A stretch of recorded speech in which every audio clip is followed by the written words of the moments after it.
voz é horrível, espero que vocês escutem. Se quiser pedir desculpa, eu sempre trago um texto de comédia, como se fosse um drama, baseado em fatos reais. As pessoas envolvidas estão ali, não querem que eu fale onde eles estão. Assim, desculpa, eu levei muito a sério o tema, me desculpe se a coisa for sem graça, tá?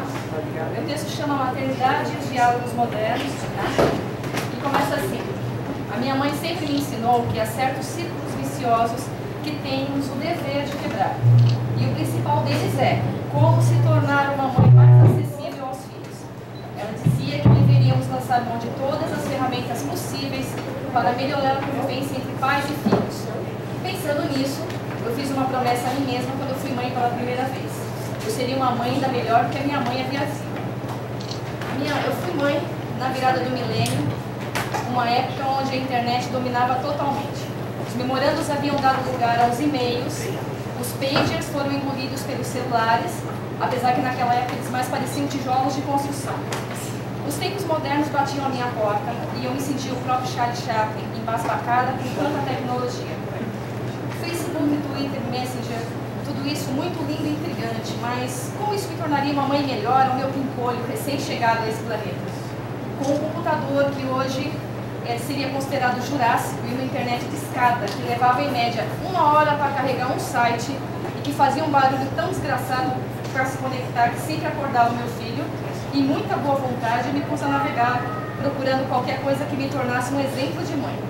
À minha frente se abriu um novo mundo e mil conselhos de como eu poderia ser inesquecível ao meu filho.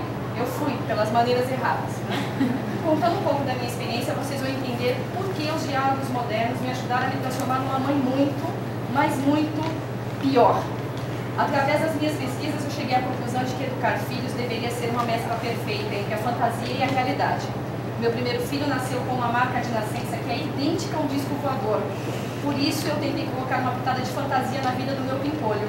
E após a 100ª vez que ele me perguntou o que era aquela manchinha no seu peito, eu respondi cheia de confiança.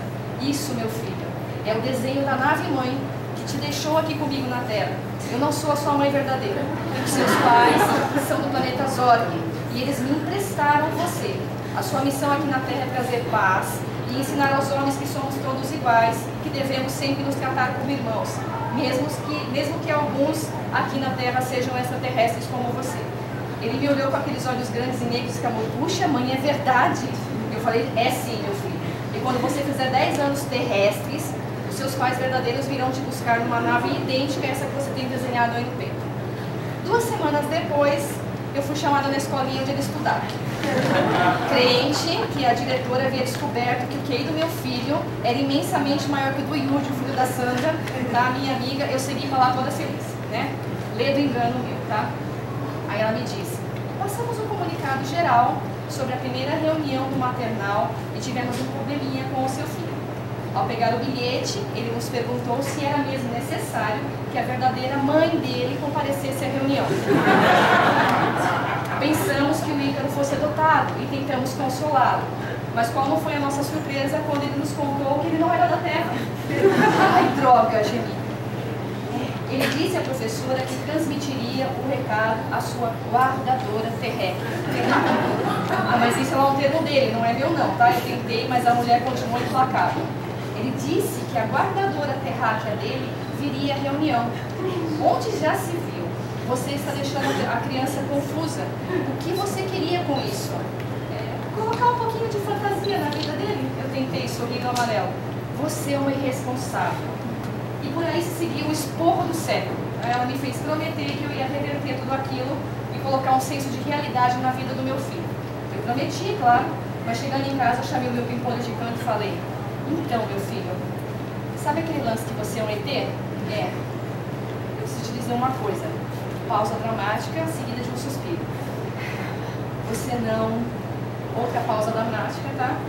Não pode contar isso pra qualquer um, meu filho. Os terráqueos podem te levar embora, como fizeram no filme do ET, lembra? Aí os olhinhos deles se arregalaram ao lembrar do filme. E outra coisa, meu filho, seus pais não vão te buscar quando você fizer 10 anos. Eu consegui uma prorrogação e eles vão te buscar quando você fizer 18, tá bom? Se ele cumpriu a promessa de não contar a ninguém, é claro, né?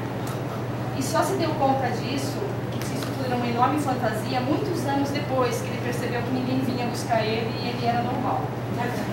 A diretora, até hoje ela acha que eu sou uma excelente mãe, mas que eu tenho um grave defeito, uma imaginação muito fértil.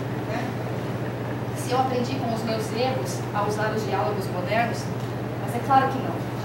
Eu fui mãe novamente, dessa vez de uma menina, e ela acredita até hoje que a minha família toda nasceu e tem poderes sobrenaturais.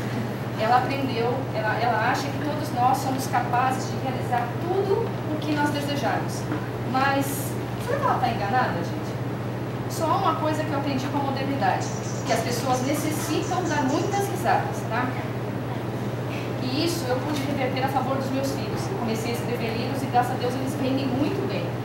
O que isso tem a ver com os meus filhos e a maternidade? Entendam, gente. Se eu preciso vender muitos livros para pagar os psicólogos e os analistas, que em breve estarão cuidando dos meus filhos. Eu sei que eu vou gastar uma fortuna só para que o profissional diga o que eles já sabem desde a infância e que Freud também já sabia. As mães sempre são culpadas de tudo.